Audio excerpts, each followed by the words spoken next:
Hello and welcome to another Tabletop Ramblings Middle-earth strategy battle game terrain tutorial.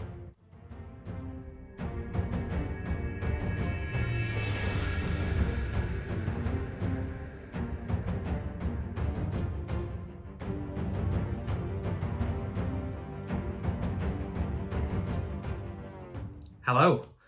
In this video we are going to make terrain for £3. I found this. It's £3 out the works, modelling foam. I don't know if they dry hard, I have no idea about them whatsoever, but we are going to make the most professional looking terrain in the world out of this for kids. Looks like you mix and match the balls together, make some foam, who knows, and then it even comes with a baseboard. We're going to use the cardboard straight out of that. These little plastic bits might be mould. This is going to be amazing. Probably. So first things first, we need to open this without knackering up our base. And to do that, we're just going to struggle. We're just going to rip it and see what happens. Sorted. Oh, look at that. Oh, wow. So, let's just start mashing this together and see what it is like. I'm going to mix these two together, make a big something, a hill or some. This feels horrible. Ugh. I mean, it's really good for making terrain. I'm going to smooth it out onto the table a bit.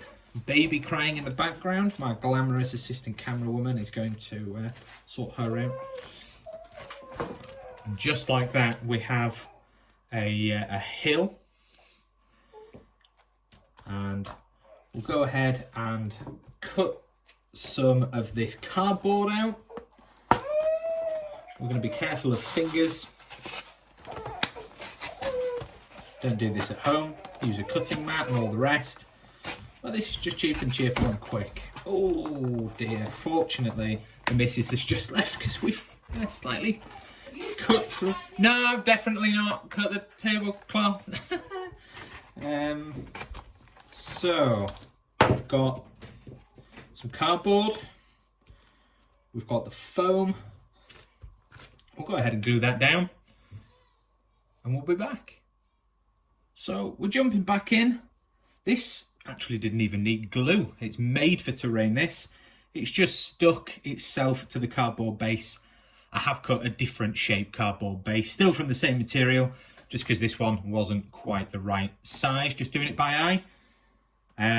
Oh, just noticed unsheathed knife. Always sheath your knife, kids. So next, we're going to cover this in magic terrain sauce.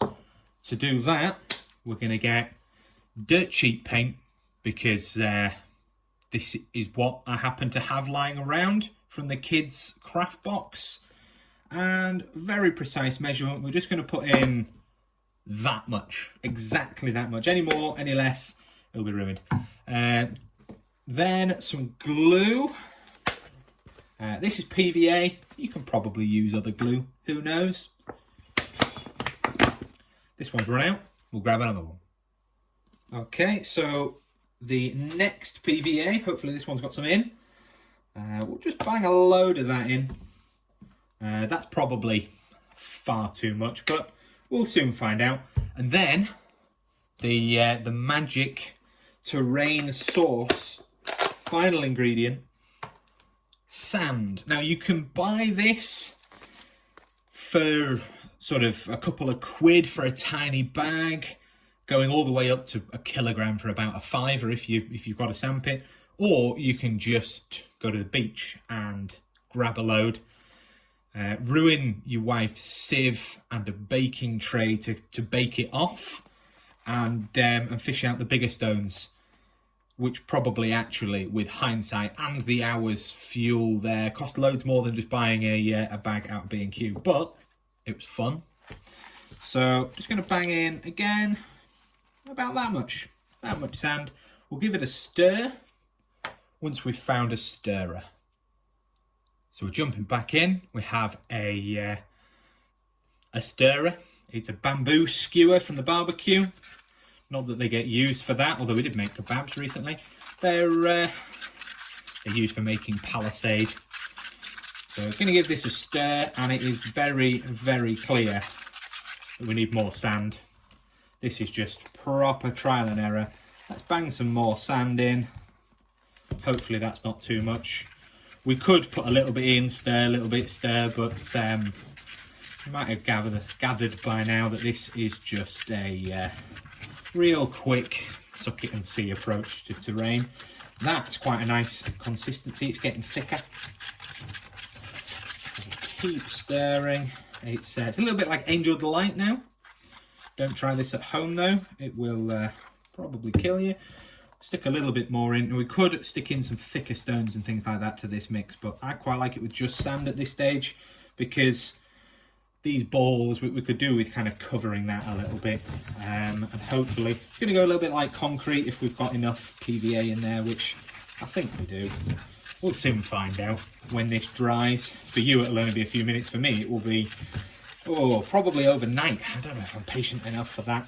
What normally happens with terrain is lack of patience, and then I ruin it, but not this time. This is professional. So I'm just going to slop a load on to the top like that, and then push it down. I have got a paintbrush, but I think actually just going to slop it on with this, just not wanting to damage the form underneath, but also wanting to fill in those gaps. This is just like that kind of wet sand off the beach when you're building a sandcastle. Gonna need a little bit more. I'll chuck some more of that on. Maybe a little bit more glue. But again, as long as it dries off and it's a sunny day, I'll stick this outside. It should be fine. If we wanted to do this properly, then we'd go on a different terrain video and not look at this one. But if we wanted to do this slightly better, then we'd probably use an MDF base or something like that. But this is absolute bargain basic. Even the base comes for that £3. The sand can basically be free, and paint you can just either nick from your kids if you've got some, or I think that pot was about £1 anyway, so not the most expensive stuff in the world. This is starting to actually look a little bit like chocolate, and it's making me hungry. Just gonna keep smushing that on.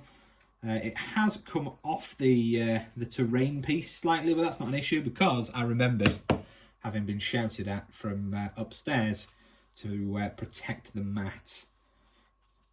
Although I think this would just wipe off, because it's basically just sandy paint.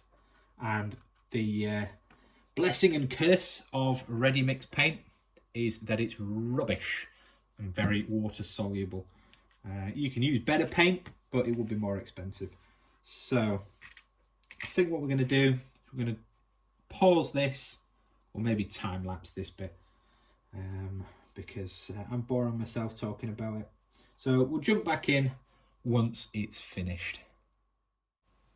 So nice and quick, just on a sped up version of the video. This is just, again, sticking the sand on it. And then this went outside to dry for a couple of hours till the kids got home.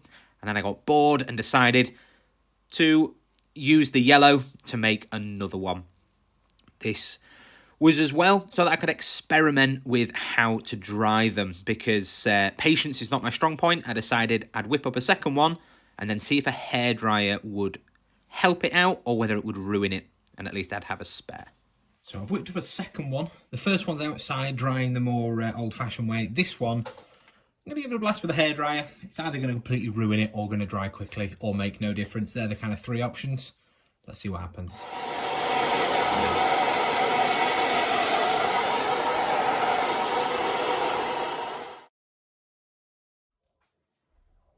So not all that far in, but this chopping board from the kitchen that I nicked years ago, and it's covered in all sorts of different layers of paint. That paint, where it's been cut from using it as a cutting board as well, has not enjoyed being superheated. by the hairdryer, and it's started to bubble up and just generally go a bit nuts. So it's definitely doing something. One tip, definitely don't touch it with your fingers to see if it's drying. It's really, really hot. So the smaller one has turned out quite well because I was putting more layers of glue and PVA while hair drying it. So this one that's drying out in the sun, just sticking a little bit of PVA on it. We are back, and this is the finished hill. It's dried a little bit brittle. You can see there's a bit of a crack in it. It's okay. It's done all right. This is the one that was left in the sun to dry. And I just left it in the sun and left it alone. The other one I did worked much better while it was drying with the hairdryer.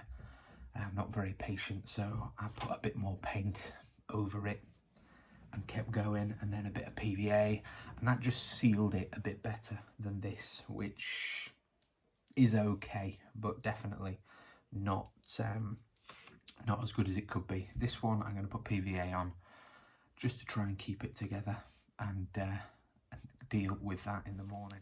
So not quite the morning, just a little bit later on, because I'm really not patient. It's just about set. So I reapplied some more PVA and just stuck on a load of topping, so to speak. Static grass, chucked on some stones on top. Again, I should really have let each of these individual layers dry, but it was all quick, cheap, cheerful for this, just as a bit of a tester. Then sticking on a couple of bushes, and do you know what? It actually looks pretty good. If everything had set better, it would have worked a bit better. But all in all, I'm pretty chuffed with that. There's some little animals that I'm going to stick on top, and job done. So here we have the two finished hills with some scattered scrub. I definitely think the bigger one looks better with only a few of those little bushes, but I think they both look pretty cool. I'm particularly fond of the little rabbit hiding there on that smaller one. They both worked well. The one using the hairdryer actually dried out better and worked the best, so I'll definitely be using that method in the future. So thank you very much for watching. Hope you enjoyed this, and I'll see you next time.